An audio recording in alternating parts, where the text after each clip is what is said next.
Whenever we talk about success, discipline or self discipline is the first thing that comes into the mind. Why? Because self discipline is what you need to progress to exist. The eventuality of progress is an achievement or a goal, and the end goal is called success. However, like when we want to throw a ball to a longer distance, then without knowing the trajectory and the right force on it, we cannot be sure of where the ball is going to land. The same way, without knowing where we want the ball to land, we cannot put the right force and the right trajectory to it. So, knowing what is the final goal we want to achieve is equally as important as knowing the right discipline we need to have to achieve the goal itself.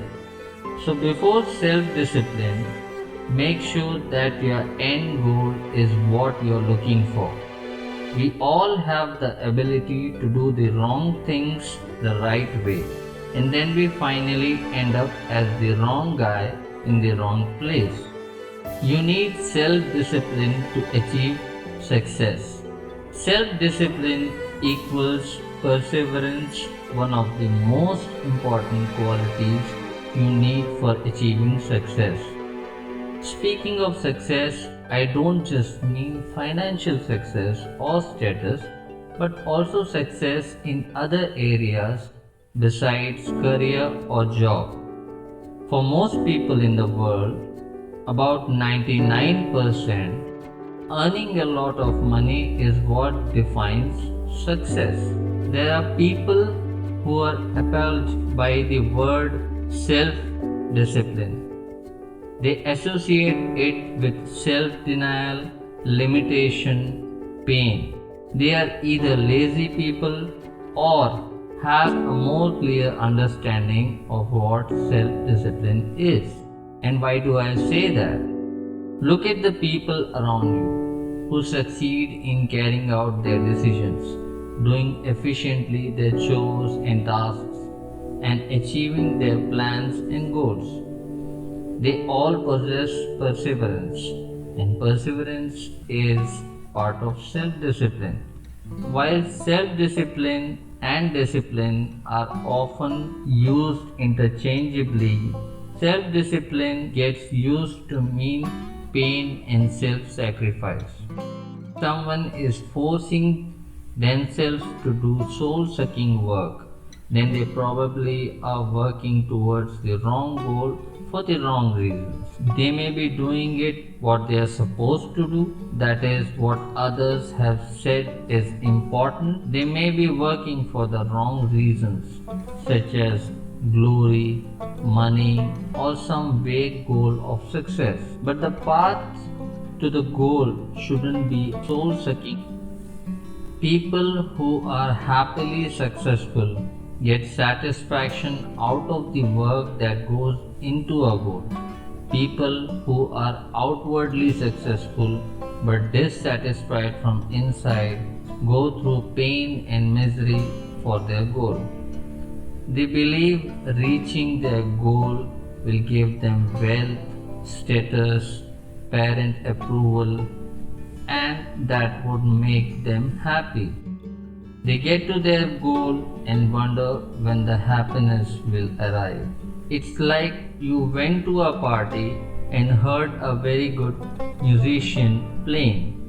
You get introduced to him or her, and then the next thing that happens is the musician challenges you to achieve the same results as he has. Now, you are focused on being a musician as early as possible. You wanted to become an engineer until last night, but now your goals have changed. Ego can really get you places where you definitely don't want to be. Your end goal will not be a happy one. Because when you turn around and see your life, the good part will be that you have come a very good position. But the bad part is, it is not what makes you happy.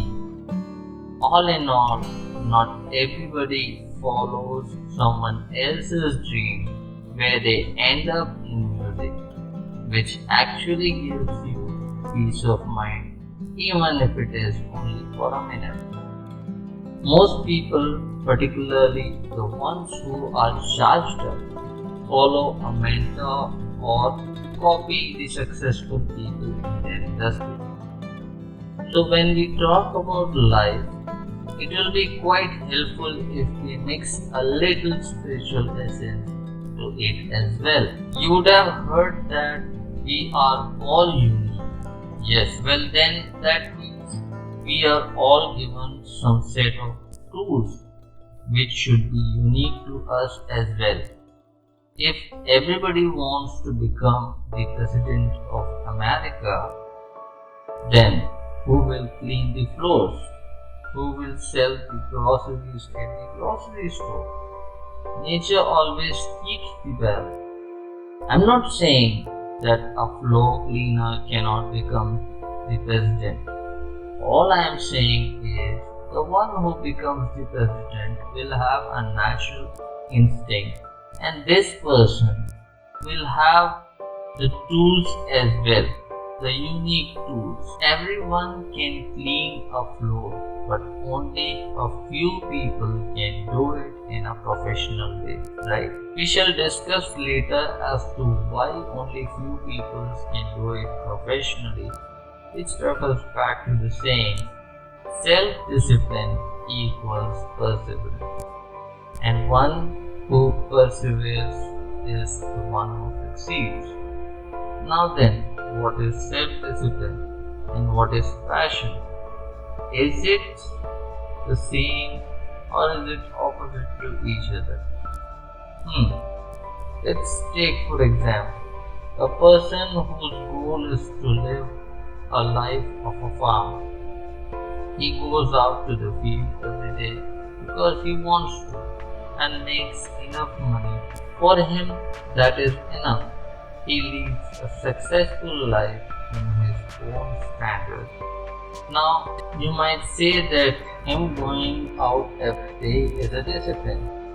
But this farmer does not do this because he has to, but because he wants to. It is the life he is choosing for himself, which is well under what he desires. And it is not the self-discipline that most people think of being associated to success. Now, this is where the world is caught up right now at this juncture of time. People in our world weigh everything up on the basis of who earns how much.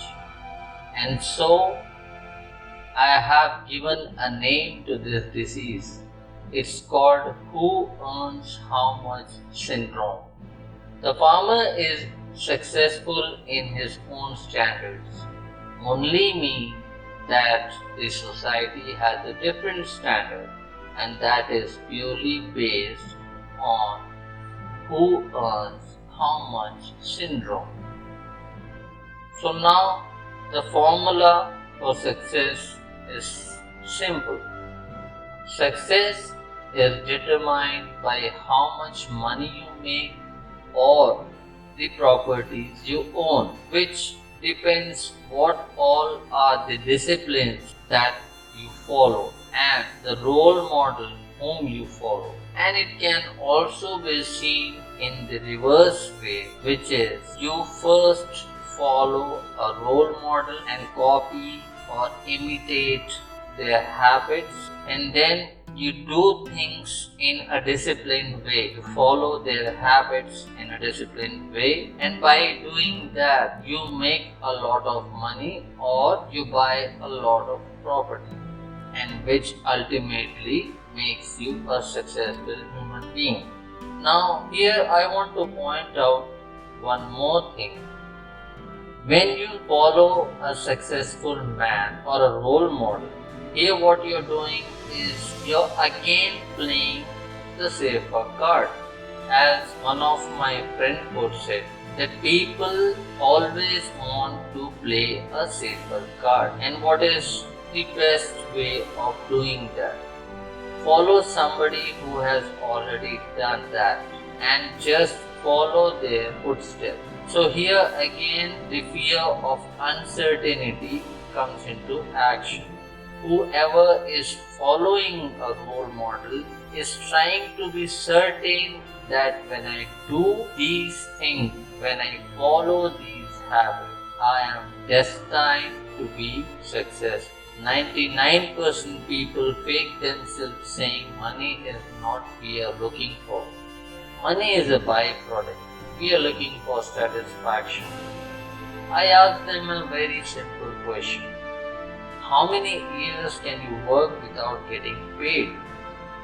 The answer is usually a silence followed by a longer sigh. We all know to survive in this world we need money, right? So I want to bring up a sentence from the farmer's story I shared with you a minute ago, and that is, but this farmer does not do this because he has to, but because he wants to. This is where all the answers lie. There is a difference between has to do and wants to do. The farmer has to do here means that there is a compulsion in doing the job. The reason may be many, like it's important for survival, maybe to maintain his status in society, has a target to reach, etc. This is where self-discipline gets applied. And here comes friendly words like perseverance, planning, strategy, focus, etc. And because self-discipline itself is so misunderstood, so are the words that follow. There is a quote that says, whatever you resist, you persist. Hope everybody would have heard this somewhere or the other. So, has to do is a resistance and will make you as miserable as hell. Working the hell out of your gas and still not feeling happy or satisfied about it. But when the farmer wants to do, you are in no compulsion at all. There is no resistance. Therefore, although people can see self-discipline, perseverance, dedication, etc. in you, you don't see them because for you it flows effortlessly.